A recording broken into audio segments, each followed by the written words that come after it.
ইন্নাল হামদুলিল্লাহ ওয়াসসালাতু ওয়াসসালামু আলা রাসূলিল্লাহ আম্মা বাদ।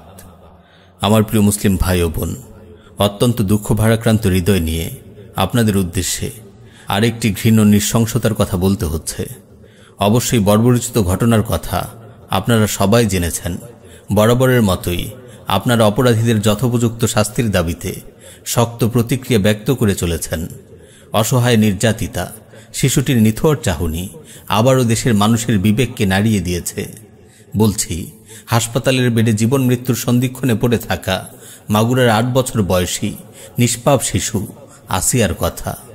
বর্বর নরপিশাচদের পাশবিক আক্রমণে যার জীবন আজ সংকটাপন্ন, আপন বোনের বাড়িতে বেড়াতে এসে যে লম্পট ধর্ষকদের বিষাক্ত ছোবলে রক্তাক্ত ক্ষত বিক্ষত, এই আসিয়া ও তার পরিবারের দিকে লক্ষ্য করলেই স্পষ্ট বোঝা যায় দেশের মানুষ এখনো কতটা নিরাপত্তাহীন, অসহায়। চুরি ডাকাতি, খুন ধর্ষণ সব অপরাধী চলছে সেই আওয়ামী অন্ধকার যুগের মতোই। ফ্যাসিস্ট হাসিনার শাসন আমলেও যেমন এদেশের মানুষের জানমাল ও ইজ্জত আবরুর কোনো নিরাপত্তা ছিল না, নিরাপত্তা নেই এখনো। আওয়ামী জাহিলিয়াতের সময়ও যেমন চুরি ডাকাতি, খুন ধর্ষণ আতঙ্কে দেশের মানুষ উৎকণ্ঠিত ছিল, তেমনি উৎকণ্ঠা আজও বিরাজ করছে।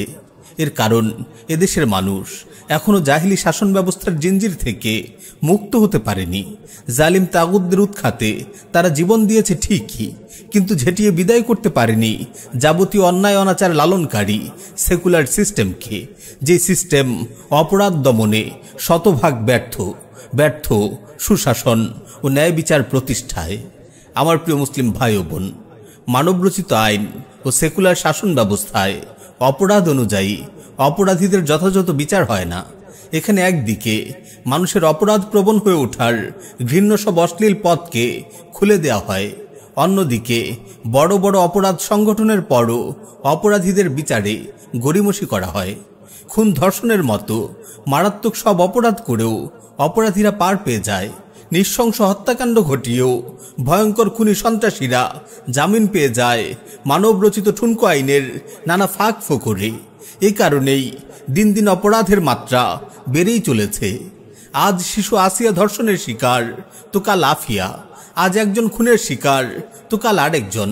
ভারী হচ্ছে নির্যাতিত সাধারণ মানুষের আর্তনাদ।